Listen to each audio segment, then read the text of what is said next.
सरसीतटसुखदोटज निकटप्रियभजनं ललितामुखललनाकुलपरमादरजनम् व्रजकानन बहुमानन कमलप्रियनयनं गुणमञ्जरि गरिमा गुणहरिवासन वयनं शुभदोदय दिवसे वृषरविजानि जदयितं प्रणमामि च चरणान्तिकपरिचारकसहितं प्रणमामि च चरणान्तिकपरिचारकसहितं। पतित पावन श्री शिल गुरु महाराज जी की जय। अष्टोत्तर शत शिल भक्ति सिद्धांत सरस्वती गोस्वामी ठाकुर शिल प्रभुपाद जी की जय। सभा शिल प्रभुपाद की जय। अवधूत कुलोचरामणि शिल गौर किशोर दास बाजी महाराज जी की जय। श्री शिल सच्चिदानंद भक्तिनाथ ठाकुर महाशय की जय। श्री रूपानुग आचार्य की जय। भजनानंदी और समागत भक्तवृंद की जय। श्री रूपानुग शुद्ध धारार भगीरथ श्री शिल सच्चिदानंद भक्तिनाथ ठाकुर महाशय जैव धर्म तृतीय अध्याय। श्री वैष्णव दास একজন ভাগ্যবান ব্যক্তির ব্রাহ্মণের যে নিত্যকর্ম সন্ধ্যা বন্দনাদি সেইগুলির সঙ্গে বৈষ্ণবের ব্যবহারের পার্থক্য থাকার জন্য একটি প্রশ্ন করেছেন, সেই উত্তর এখনো দিচ্ছেন। গত কয়েকদিন আমরা যা পড়েছি তার পরবর্তী অংশ। ব্রাহ্মণের শ্রেষ্ঠত্ব, সন্ধ্যা বন্দনাদি কর্ম ও তাহার কর্ম ত্যাগপূর্বক সন্ন্যাস গ্রহণ, এ সমস্তই নৈমিত্তিক ধর্ম। এই সমস্ত কর্ম ধর্মশাস্ত্রে প্রশস্ত ও অধিকারভেদে নিতান্ত উপাদেয়। তথাপি নিত্যকর্মের নিকট ইহার কোনো সম্মান নাই, যথা ভাগবত ৭:৯ বিপ্রাদ্বি ষড়গুণ জুতাদর বিন্দনাভ পাদারবিন্দ বিমুখাত সপচং বরিষ্ঠম মন্যে তদপিত মনোবচন হিতার্থ প্রাণং পুনাতি সকুলং ন তু ভুবিমানঃ। শ্লোকের অর্থ এখানে দিয়েছেন, কৃষ্ণ পাদ পদ্ম বিমুখ ১২ গুণ বিশিষ্ট ব্রাহ্মণ অপেক্ষা চণ্ডাল শ্রেষ্ঠ। কেননা আমি মনে করি, যাহার কৃষ্ণেতে অর্পিত মন, বাক্য, চেষ্টা ও অর্থ, তিনি স্বীয় কুলের সহিত নিজ প্রাণকে পবিত্র করেন, কিন্তু বহুমান বিশিষ্ট ব্রাহ্মণ তাহা করিতে পারে না। শ্রীমদ্ ভাগবতে শ্লোক। সত্য, দম, তপ, অমাৎসর্য, তিতিক্ষা, অনসূয়া, যজ্ঞ, দান, ধৃতি, বেদ শ্রবণ ও ব্রত, এই ১২টি ব্রাহ্মণ ধর্ম। এবম্ভূত ১২ গুণবিশিষ্ট ব্রাহ্মণ জগতে পূজনীয় বটে, কিন্তু যদি ওই সকল গুণযুক্ত হইয়াও কৃষ্ণভক্তি শূন্য হন, তবে সেই ব্রাহ্মণ অপেক্ষা ভক্ত চণ্ডাল শ্রেষ্ঠ। তাৎপর্য এই যে, চণ্ডাল বংশে জন্মলাভ করিয়া সাধুসঙ্গরূপ সংস্কার দ্বারা যিনি জীবের নিত্যধর্মরূপ চিদনুশীলনে প্রবৃত্ত, তিনি ব্রাহ্মণ বংশে জাত শুদ্ধ চিদনুশীলনরূপ নিত্য ধর্মানুশীলনে বিরত নৈমিত্তিক ধর্মে প্রতিষ্ঠিত ব্রাহ্মণ অপেক্ষাও শ্রেষ্ঠ। জগতে মানব দুই প্রকার, অর্থাৎ উদিত বিবেক ও অনুদিত বিবেক। অনুদিত বিবেক মানবী সংসারকে প্রায় পরিপূর্ণ করিয়াছেন। উদিত বিবেক বিরল। অনুদিত বিবেক নরগণের মধ্যে ব্রাহ্মণ সর্বশ্রেষ্ঠ এবং তদ্বর্ণোচিত সন্ধ্যা বন্দনাদি নিত্যকর্ম সকল ব্যবহারের মধ্যে শ্রেষ্ঠ। উদিত বিবেক ব্যক্তিদিগের নামান্তর বৈষ্ণব, বৈষ্ণবদিগের ব্যবহার ও অনুদিত বিবেক ব্যক্তিগণের ব্যবহার পরস্পর অবশ্য পৃথক হইবে। পৃথক হইলেও বৈষ্ণব ব্যবহার অনুদিত বিবেক পুরুষদিগের শাসনজন্য নির্মিত স্মার্তবিধানের তাৎপর্য বিরুদ্ধ নয়। শাস্ত্র তাৎপর্য সর্বত্রই এক। অনুদিত বিবেক পুরুষেরা শাস্ত্রের স্থূল বাক্যের এক দেশে আবদ্ধ থাকিতে বাধ্য আছেন। উদিত বিবেক পুরুষেরা শাস্ত্রের তাৎপর্যকে বন্ধুভাবে গ্রহণ করেন। ক্রিয়াভেদেও তাৎপর্য ভেদ নাই। অনধিকারীর চক্ষে উদিত বিবেক পুরুষদিগের ব্যবহার সাধারণ ব্যবহারের বিরুদ্ধ বলিয়া বোধ হয়, কিন্তু বস্তুত পৃথক ব্যবহারেরও মূল তাৎপর্য এক। উদিত বিবেক পুরুষদিগের চক্ষে সাধারণের জন্য নৈমিত্তিক ধর্ম উপদেশযোগ্য, কিন্তু নৈমিত্তিক ধর্ম বস্তুত অসম্পূর্ণ, হেয়মিশ্র ও অচিরস্থায়ী। নৈমিত্তিক ধর্মের সাক্ষাৎ চিদনুশীলন নাই। চিদনুশীলনের অনুগত করিয়া জড়ানুশীলনকে গ্রহণ করায় তাহা কেবল চিদনুশীলন রূপে উপেয় প্রাপ্তির উপায় হইয়া থাকে। উপায় উপেয়কে দিয়া নিরস্ত হয়। অতএব উপায় কখনো সম্পূর্ণ নয়, উপেয় বস্তুর খণ্ডাবস্থা মাত্র। অতএব নৈমিত্তিক ধর্ম কখনোই সম্পূর্ণ নয়। উদাহরণস্থল এই যে ব্রাহ্মণের সন্ধ্যাবন্দনা তাহার অন্যান্য কর্মের ন্যায় ক্ষণিক ও বিধিসাধ্য। সহজ প্রবৃত্তি হইতে ওই সকল কার্য হয় না। পরে বহুদিন বৈধ ব্যাপারে থাকিতে থাকিতে যখন সাধুসঙ্গ সংস্কার দ্বারা চিদনুশীলন রূপ হরিনামে রুচি হয়, তখন কর্মাকারে আর সন্ধ্যাবন্দনাদি থাকে না। হরিনাম সম্পূর্ণ চিদনুশীলন, সন্ধ্যাবন্দনাদি কেবল উক্ত প্রধান কার্যের উপায় মাত্র, ইহা কখনো সম্পূর্ণ তত্ত্ব হয় না। শ্রীমদ্ ভাগবতের শ্লোক উল্লেখ করেছেন, এই যে চার বর্ণ ব্রাহ্মণ, ক্ষত্রিয়, বৈশ্য, শূদ্র, এদের মধ্যে বর্ণে ব্রাহ্মণ শ্রেষ্ঠ। চার বর্ণের মধ্যে ব্রাহ্মণ শ্রেষ্ঠ।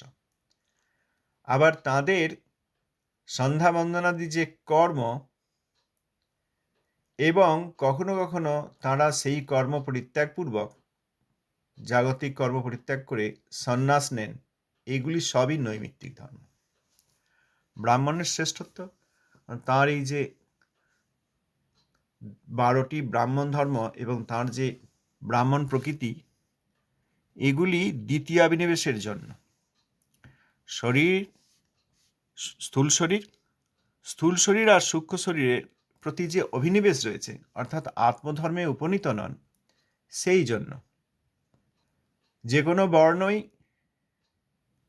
বিশেষ করে সূক্ষ্ম শরীরের যে স্বভাব এবং স্থূল শরীরের যে জন্ম, স্বভাব এবং শরীর এইগত যে লক্ষণ, সেইগুলির উপর নির্দিষ্টীকৃত, আত্মার জন্য নয়। আত্মা ব্রাহ্মণ নয়, ক্ষত্রিয় নয়।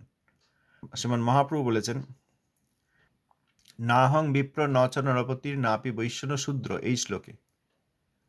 এইগুলি ওই দ্বিতীয় অভিনিবেশ, শরীর এবং মানসিক স্থিতি, অর্থাৎ সূক্ষ্ম শরীর, স্থূল শরীর, বিশেষ করে সূক্ষ্ম শরীর, কারণ স্বভাব রয়েছে। এর আগে বলেছেন, শুধু জন্ম নিয়ে যদি ব্রাহ্মণত্ব বা ক্ষত্রিয়ত্ব বিচার করা হয়, তাহলে তাতে তাৎপর্য হানি হয়। জন্ম কার? স্থূল শরীরের। স্থূল শরীরটি কোন পরিবারে, কোন কুলে জন্মগ্রহণ করেছে, তার উপর ব্রাহ্মণত্ব ক্ষত্রিয়ত্ব নির্ভর করে না, কেবল তার উপর করে না। স্বভাব, ক্রিয়া, লক্ষণ এগুলিও আছে। স্বভাবটি কার? সূক্ষ্ম শরীরের, মনের স্বভাব। অতএব ব্রাহ্মণত্ব বা ক্ষত্রিয়ত্ব এইগুলি, এই বর্ণগুলি আত্মার লক্ষণের উপর নয়, আত্মার উপরে যে আবরণ আছে তার উপর। কার কিরকম স্বভাব তার উপর তার বর্ণ নির্ধারিত হচ্ছে, আত্মার উপর নয়। অতএব এইগুলি নৈমিত্তিক ধর্ম। অতএব ব্রাহ্মণ স্বভাবে থেকে তিনি যে সন্ধ্যাবন্দনাদি করেন, সেইগুলো বিধিসম্মত, বিধির জন্য করেন, কারণ ব্রাহ্মণ বর্ণে সেগুলি করতে হয়। এবং কখনো যে ব্রাহ্মণ কর্মাদি পরিত্যাগপূর্বক সন্ন্যাস নেন, এই সন্ন্যাস আশ্রমটিও দ্বিতীয় অভিনিবেশের জন্য। কে সন্ন্যাস নিয়েছে? সূক্ষ্ম শরীর সন্ন্যাস নিয়েছে। স্থূল শরীর সন্ন্যাস আশ্রমে রয়েছে, সেরকমই গৃহস্থও তাই। অর্থাৎ বর্ণ বা আশ্রম, ব্রাহ্মণ, ক্ষত্রিয়, বৈশ্য, শূদ্র, অথবা বর্ণ বহির্ভূত চণ্ডাল, আবার এদিকে আশ্রম গৃহস্থ, ব্রহ্মচর্য, বানপ্রস্থ, সন্ন্যাস, যে আশ্রমই হোক, এইগুলি দ্বিতীয় অভিনিবেশের জন্য। আত্মার সঙ্গে এগুলির কোনো সম্পর্ক নেই। অতএব ব্রাহ্মণের সন্ধ্যাবন্দনাদি কর্ম এবং কর্মত্যাগপূর্বক কেউ কেউ যে সন্ন্যাস গ্রহণ করেন, এগুলি নৈমিত্তিক ধর্ম। এইসব কর্মগুলি ধর্মশাস্ত্রে প্রশস্ত, অর্থাৎ খুব ব্যাখ্যা করা আছে, এবং এগুলি খুব প্রয়োজন, বদ্ধজীবের জন্য খুব প্রয়োজন। তাদের স্বভাব, তাদের লক্ষণ, ক্রিয়া, জন্ম ইত্যাদি অনুসারে এগুলি প্রয়োজন, এই জন্য ধর্মশাস্ত্রে প্রশস্ত। আর অধিকার ভেদের নিতান্ত উপাদেয়, খুব প্রয়োজন। উপাদেয় অর্থাৎ বহুমূল্য। অধিকার ভেদে যে আত্মার এখন অধিকার হয়নি, অর্থাৎ মায়াবদ্ধতা রয়েছে, তাদের সেই অধিকারে এইগুলি নিতান্ত খুব মূল্যবান, নিতান্ত উপাদেয়। কিন্তু নিত্যকর্ম অর্থাৎ চিদ অনুশীলন রূপ যে ভগবত ভজন, শ্রী হরির প্রতি প্রেম, তার কাছে এইগুলির কোনো সম্মান নাই। ব্রাহ্মণত্বেরও, ব্রাহ্মণের নিত্যক্রিয়া, কারোর সন্ন্যাস গ্রহণ, এইগুলির কোনো সম্মান নেই। কার কাছে? কম্পেয়ার টু যদি আত্মার নিত্যধর্ম বা নিত্যকর্ম, আত্মার নিত্যকর্ম যে চিদ অনুশীলন, তার প্রমাণ দিয়েছেন শ্রীমদ্ ভাগবত 7ম স্কন্ধ 9ম অধ্যায় 9ম শ্লোক, যে শ্লোকের অর্থ হচ্ছে, ব্রাহ্মণ বর্ণে অবস্থিত কোনো ব্যক্তি, তিনি তাঁর ব্রাহ্মণত্ব থাকলেও যদি কৃষ্ণপাদ পদ্মে বিমুখতা থাকে এবং তার এই 12টা গুণ থাকে, এমনকি বেদ অধ্যয়ন, এই যে বেদ শ্রবণ, 12টি ব্রাহ্মণ ধর্মের মধ্যে বেদ শ্রবণ আছে, ব্রত আছে, সবই রয়েছে, যজ্ঞ দান রয়েছে ইত্যাদি, কিন্তু যদি কৃষ্ণপাদ পদ্মে মতি না থাকে, তাহলে তার থেকেও সেই চণ্ডাল শ্রেষ্ঠ,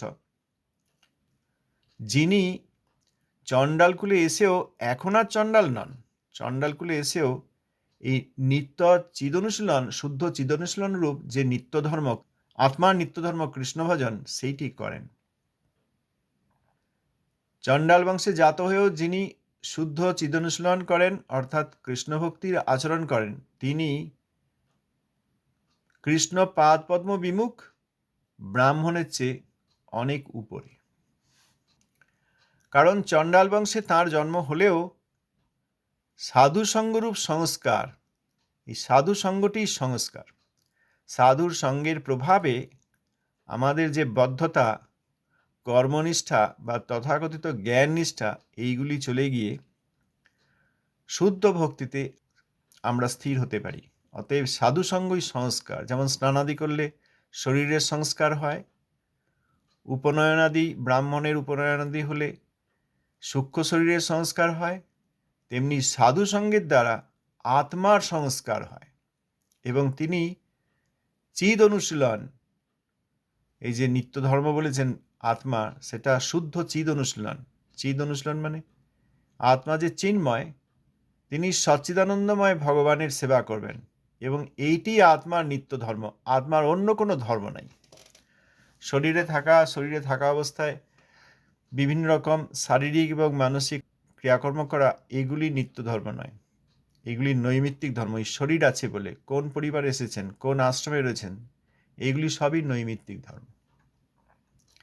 এরপরে বলেছেন, এই জগতে মানুষ দুই রকমের, এই যে মানব জাতি দুই রকমের, উদিত বিবেক, অনুদিত বিবেক। এখানে বিবেক অর্থে যে প্রাকৃত বিবেক নয়, যে তোমার একটু বিবেক নাই, এই ব্যক্তির এত কষ্ট হচ্ছে, তুমি কিছু করছো না, বা ইনি চাইছেন দিচ্ছ না, ওই বিবেক নয়, ওটাও নৈমিত্তিকের মধ্যে। উদিত বিবেক অর্থাৎ যে আত্মার চিত্তে ভক্তিবৃত্তি উদিত হয়েছে, আত্মার বিবেক। স্থূল শরীরের যে সূক্ষ্ম শরীর, যে সূক্ষ্ম শরীরের দ্বারা স্থূল শরীর পরিচালিত হয়, সেই মন বুদ্ধি অহংকারের যে বুদ্ধি, সেই বুদ্ধি বিবেকের কথা এখানে বলেন নাই। আত্মার বিবেক অর্থাৎ আত্মার চিত্ত, অর্থাৎ আত্মার নিত্য ধর্ম যে ভগবত অনুশীলন, যাদের সেই বিবেক উদিত হয় নাই, সেই রকম মানুষের সংখ্যাই এই জগতে বেশি। অনুদিত বিবেক মানুষ এই সংসারকে পরিপূর্ণ করে রেখেছে। এই সংসার সাগরে বেশিরভাগ অনুদিত বিবেক ব্যক্তি। উদিত বিবেক নেই বললেই হয়, খুব অল্প সংখ্যক আছেন, বিরল।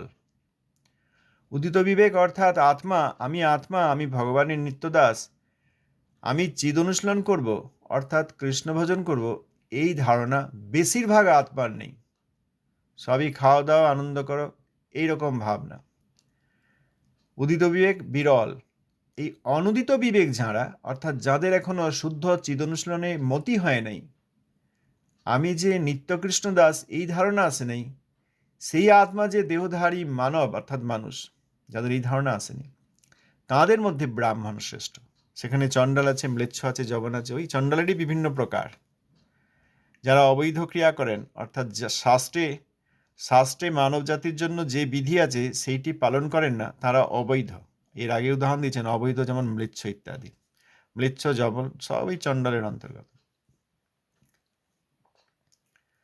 তাদের চেয়ে আরো ভালো হচ্ছেন শূদ্র, তাদের উপরে বৈশ্য, বৈশ্যের উপরে ক্ষত্রিয় এবং সর্বোপরি ব্রাহ্মণ। কিন্তু এনারা সকলেই অনুদিত বিবেক।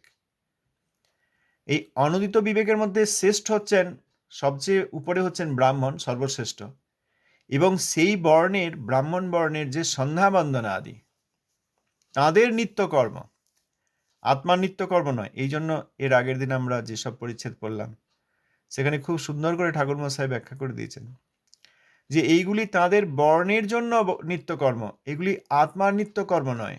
যেহেতু আত্মার নিত্যকর্ম নয়, এই জন্য এনাদের কর্ম, এনাদের জ্ঞান, এনাদের ধর্ম, এনাদের তত্ত্ব কোনো কিছুই নিত্য নয়। অতএব এইগুলিকে তাত্ত্বিকভাবে নৈমিত্তিকই বলা হয়, অর্থাৎ শরীরধারী জীব, বর্ণের মধ্যে অবস্থিত যে ব্যক্তি, এগুলি বর্ণ এবং তাদের জন্ম, তাদের সমাজ, এই অনুসারে তাদের যে কর্ম, এগুলি নৈমিত্তিক কর্ম, ওই নিমিত্তে, ওই বর্ণ নিমিত্তে, ওই জন্ম নিমিত্তে, ওই স্বভাব নিমিত্তে। সেই কারণে অতএব সবই তাত্ত্বিকভাবে নৈমিত্তিক বলা উচিত। তবুও যে নিত্যকর্ম বলা হয়েছে সেটাও কিছু ভুল নয়, কারণ এই নিত্যকর্মের দ্বারা একসময় ভগবত ভক্তি পেতে পারেন, অর্থাৎ দূর থেকে ভগবত ভক্তির সঙ্গে একটা সম্পর্ক আছে। যেহেতু নিত্যধর্ম, জীবের নিত্যধর্ম ভগবত ভক্তি, তার সঙ্গে তাদের এই নৈমিত্তিক কর্মগুলির একটা সম্পর্ক রয়েছে, এই সন্ধ্যা বন্দনা, বেদ শ্রবণ ইত্যাদির সঙ্গে, সেই জন্য এগুলিকেও নিত্যকর্ম বলা হয়েছে। কিন্তু তাত্ত্বিকভাবে নৈমিত্তিক বললেই ভালো হতো, কিন্তু দোষ নেই, কারণ সংযোগ রয়েছে, দূর সংযোগ রয়েছে।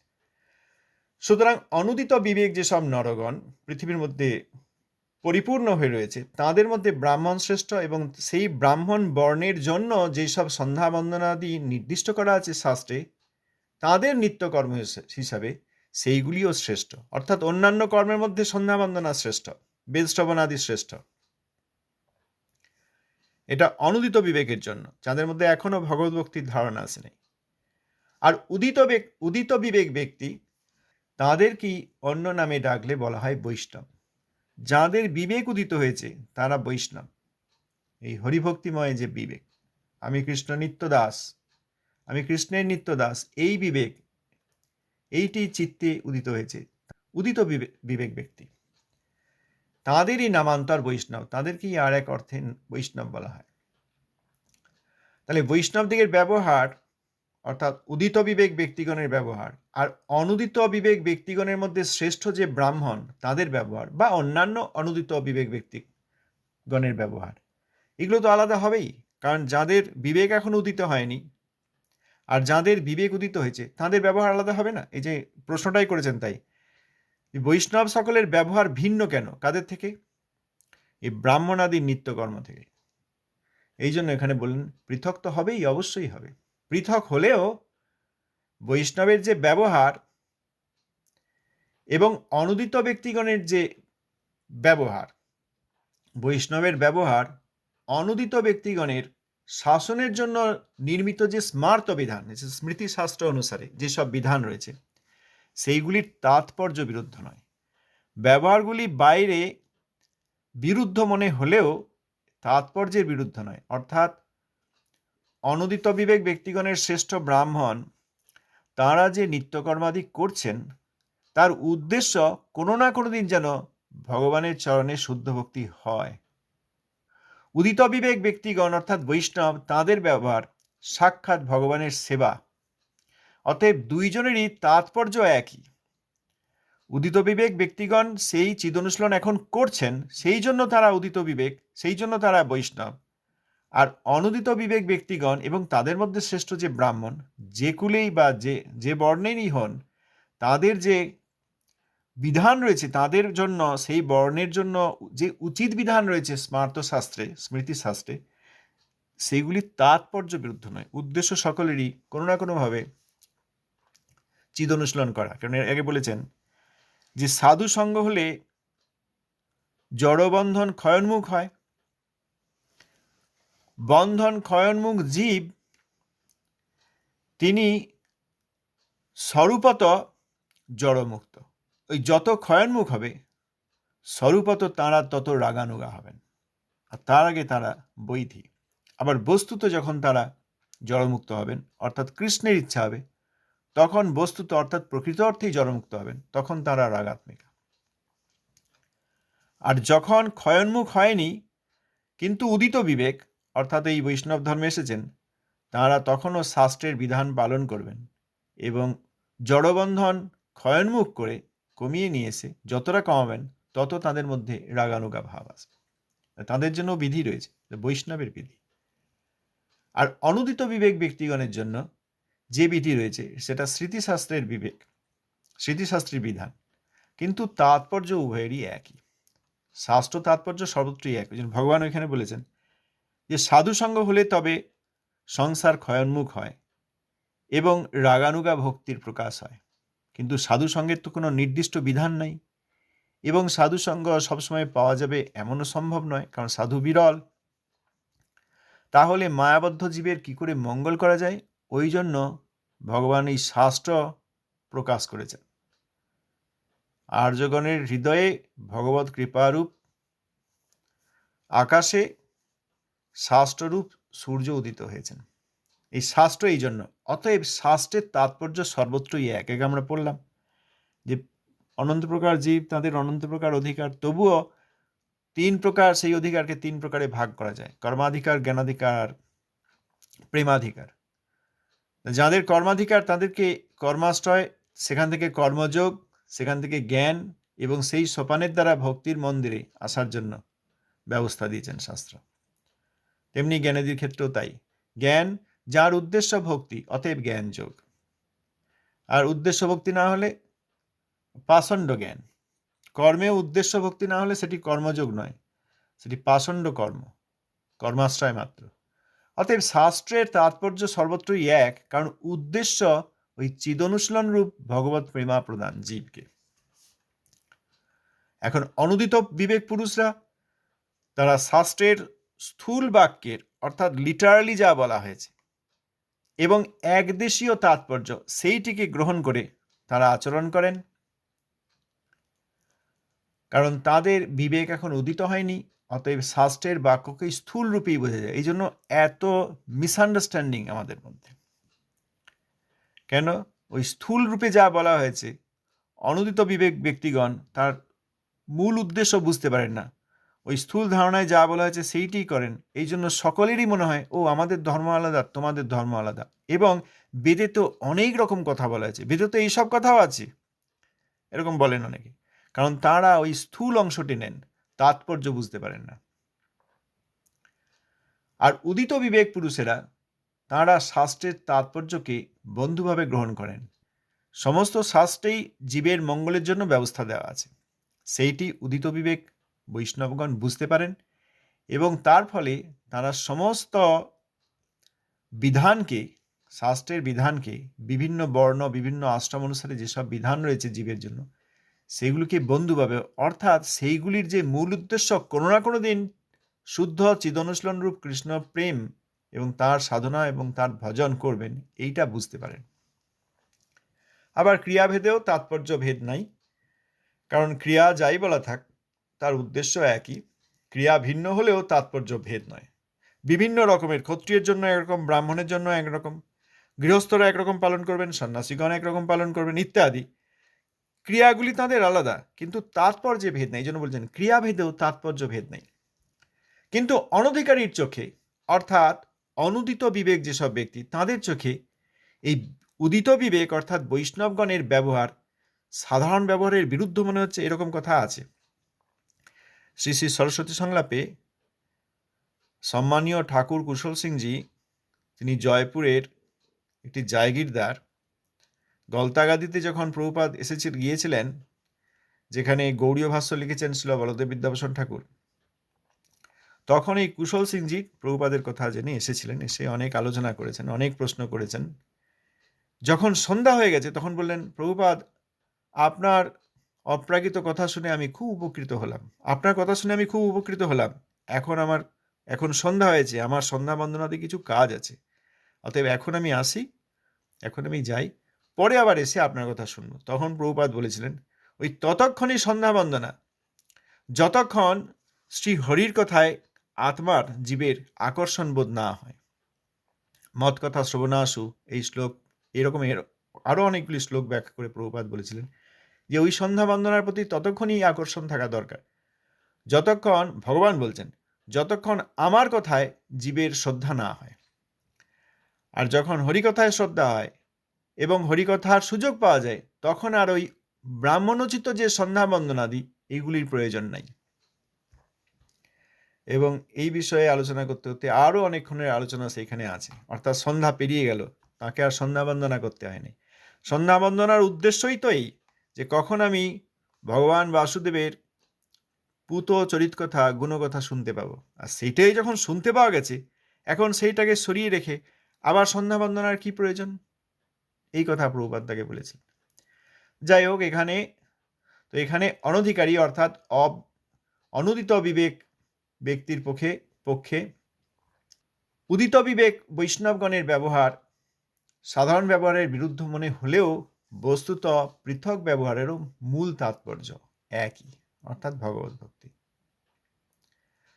উদিত বিবেক বৈষ্ণব তাঁদের চোখে অনুদিত বিবেক ব্যক্তিগণের জন্য যে নৈমিত্তিক ধর্ম শাস্ত্র উপদেশ করেছেন, তাঁরা জানেন যে সেগুলি নৈমিত্তিক ধর্ম, সেগুলি অসম্পূর্ণ, হেয় মিশ্র, অর্থাৎ তার সঙ্গে অনুপাদেয়তা রয়েছে এবং অচিরস্থায়ী। কারণ আত্মার ধর্ম নয়, যেটি আত্মার ধর্ম নয় সেটি চিরস্থায়ী নয়। সময় হয়ে গেছে, আবার আগামীকাল এখান থেকে আমরা ধন্যবাদ।